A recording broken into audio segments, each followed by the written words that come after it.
قرآن مجید کا سورہ نمبر 66 سورہ تحریم۔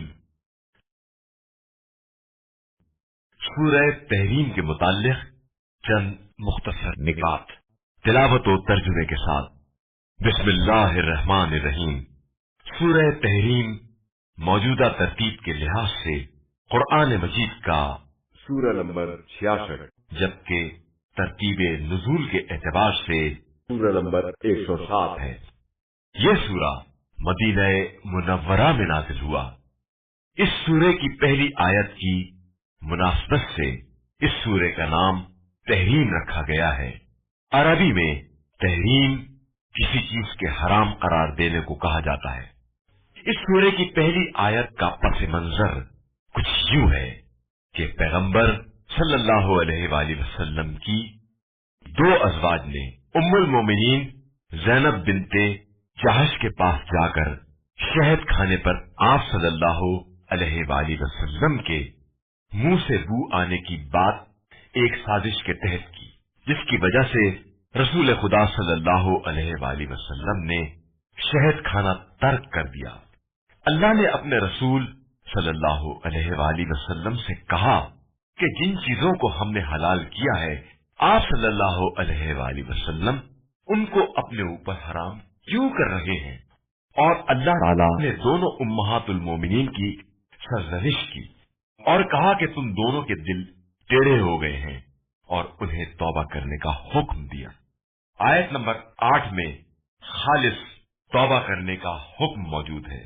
حضرت علی علیہ السلام کی روایت کے مطابق توبہ کی 6 شرائط ہیں: گزشتہ گناہوں پر ندامت، دوبارہ نہ کرنے کا عزم، قضا شدہ اعمال کی بجا آوری، حقوق الناس کی ادائیگی، حرام کھانے سے بنا ہوا گوشت پگھل کر تازہ گوشت آ جائے، اور اطاعت کی تلخی چکھا دے جس طرح گناہ کی لذت چکھی ہے۔ جو شخص اس سورے کی تلاوت کرے گا اللہ تعالیٰ اسے خالص توبہ کی توفیق عطا کرے گا، جس کے بعد گناہ کا تصور بھی نہ رہ جائے۔ بسم اللہ الرحمن الرحیم۔ شروع نام سے اللہ کے جو بڑا مہربان نہایت رحم کرنے والا ہے۔ یا ایھا النبی لم تحرم ما احل اللہ لک تبتغی مرضات ازواجک واللہ غفور رحیم۔ پیغمبر آپ صلی اللہ علیہ وآلہ وسلم اس شے کو کیوں ترک کر رہے ہیں جس کو خدا نے آپ صلی اللہ علیہ وآلہ وسلم کے لیے حلال کیا ہے؟ کیا آپ ازواج کی مرضی کے خواہش مند ہیں؟ اور اللہ بہت بخشنے والا اور مہربان ہے۔ قد فرض اللہ لکم تحلۃ ایمانکم واللہ مولاکم وہو العلیم الحکیم۔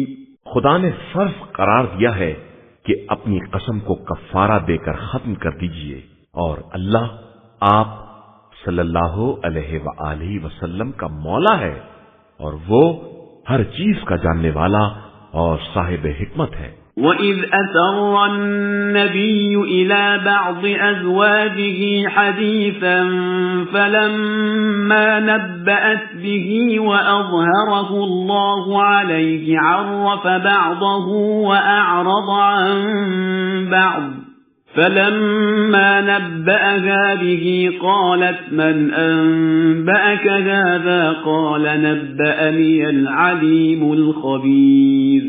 اور جب نبی صلی اللہ علیہ وآلہ وسلم نے اپنی بعض ازواج کو راز کی بات بتائی اور اس نے دوسری کو باخبر کر دیا اور خدا نے نبی پر ظاہر کر دیا، تو نبی نے بعض باتوں کو اسے بتایا اور بعض سے اعراض کیا۔ پھر جب اسے باخبر کیا تو اس نے پوچھا کہ آپ صلی اللہ علیہ وآلہ وسلم کو کس نے بتایا ہے؟ تو آپ صلی اللہ علیہ وآلہ وسلم نے کہا کہ خدائے علیم و خبیر نے۔ ان تتوبا الى اللہ فقد صغت قلوبكما وَإِن تَظَاهَرَا عَلَيْهِ فَإِنَّ اللَّهَ هُوَ مَوْلَاهُ وَجِبْرِيلُ وَصَالِحُ الْمُؤْمِنِينَ وَالْمَلَائِكَةُ بَعْدَ ذَلِكَ ظَهِيرٌ۔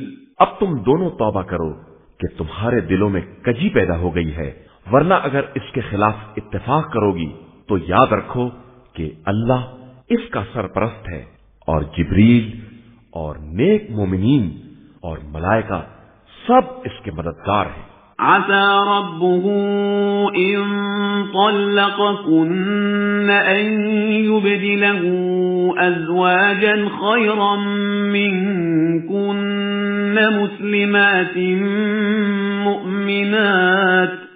مسلمات مؤمنات قانتات سائبات عابدات سائحات ثيبات وأبكارا۔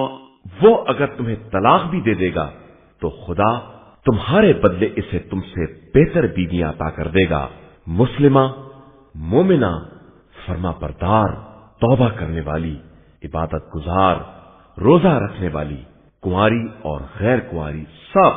يا أيها الذين آمنوا قوا أنفسكم وأهليكم نارا وقودها الناس والحجارة عليها ملائكة غلاظ شداد لا يعصون الله ما أمرهم ويفعلون ما يؤمرون۔ ایمان والو، اپنے نفس اور اپنے اہل کو اس آگ سے بچاؤ جس کا ایندھن انسان اور پتھر ہوں گے، جس پر وہ ملائکہ معین ہوں گے جو سخت مزاج اور تند و تیز ہیں، اور خدا کے حکم کی مخالفت نہیں کرتے ہیں، اور جو حکم دیا جاتا ہے اسی پر عمل کرتے ہیں۔ يا أيها الذين كفروا لا تعتذروا اليوم إنما تجزون ما كنتم تعملون۔ اور اے کفر اختیار کرنے والو، آج کوئی عذر پیش نہ کرو کہ آج تمہیں تمہارے اعمال کی سزا دی جائے گی۔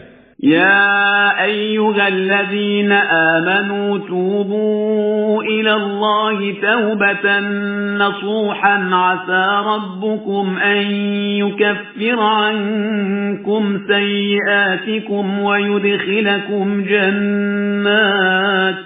ويدخلكم جنات تجري من تحتها الأنهار يوم لا يخزي الله النبي والذين آمنوا معه نورهم يسعى بين أيديهم وبأيمانهم يقولون ربنا أتمم لنا نورنا واغفر لنا إنك على كل شيء قدير۔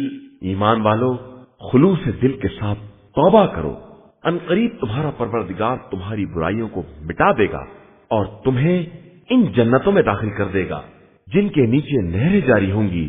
اس دن خدا اپنے نبی اور صاحبان ایمان کو رسوا نہیں ہونے دے گا، ان کا نور ان کے آگے آگے اور دانی طرف چل رہا ہوگا، اور وہ کہیں گے کہ خدایا ہمارے لیے ہمارے نور کو مکمل کر دے اور ہمیں بخش دے کہ تو یقیناً ہر شے پر قدرت رکھنے والا ہے۔ يا أيها النبي جاهد الكفار والمنافقين واغلظ عليهم ومأواهم جهنم وبئس المصير۔ پیغمبر آپ صلی اللہ علیہ وآلہ وسلم کفار اور منافقین سے جہاد کریں اور ان پر سختی کریں، اور ان کا ٹھکانہ جہنم ہے اور وہی بدترین انجام ہے۔ ضرب الله مثلا للذين كفروا امرأة نوح وامرأة لوط كانتا تحت عبدين من عبادنا صالحين فخانتاهما فلم يغنيا عنهما من الله شيئا وقيل ادخلا النار مع الداخلين۔ خدا نے کفر اختیار کرنے والوں کے لیے زوجہ نوح اور زوجہ لوط کی مثال بیان کی ہے کہ یہ دونوں ہمارے نیک بندوں کی زوجیت میں تھیں، لیکن ان سے خیانت کی تو اس زوجیت نے خدا کی بارگاہ میں کوئی فائدہ نہیں پہنچایا، اور ان سے کہہ دیا گیا کہ تم بھی تمام جہنم میں داخل ہونے والوں کے ساتھ داخل ہو جاؤ۔ وضرب الله مثلا للذين آمنوا امرأة فرعون إذ قالت رب ابن لي عندك بيتا في الجنة ونجني من فرعون وعمله ونجني من القوم الظالمين۔ اور خدا نے ایمان والوں کے لیے فرعون کی زوجہ کی مثال بیان کی ہے کہ اس نے دعا کی کہ پروردگار میرے لیے جنت میں ایک گھر بنا دے اور مجھے فرعون اور اس کے کاروبار سے نجات دلا دے اور اس پوری ظالم قوم سے نجات عطا کر دے۔ ومريم ابنة عمران التي أحصنت فرجها فنفخنا فيه من روحنا وصدقت بكلمات ربها وكتبه وكانت من القانتين۔ اور مریم بنت عمران کی مثال جس نے اپنی عفت کی حفاظت کی تو ہم نے اس میں اپنی روح پھونک دی اور اس نے اپنے رب کے کلمات اور کتابوں کی تصدیق کی اور وہ ہمارے فرما بردار بندوں میں سے تھی۔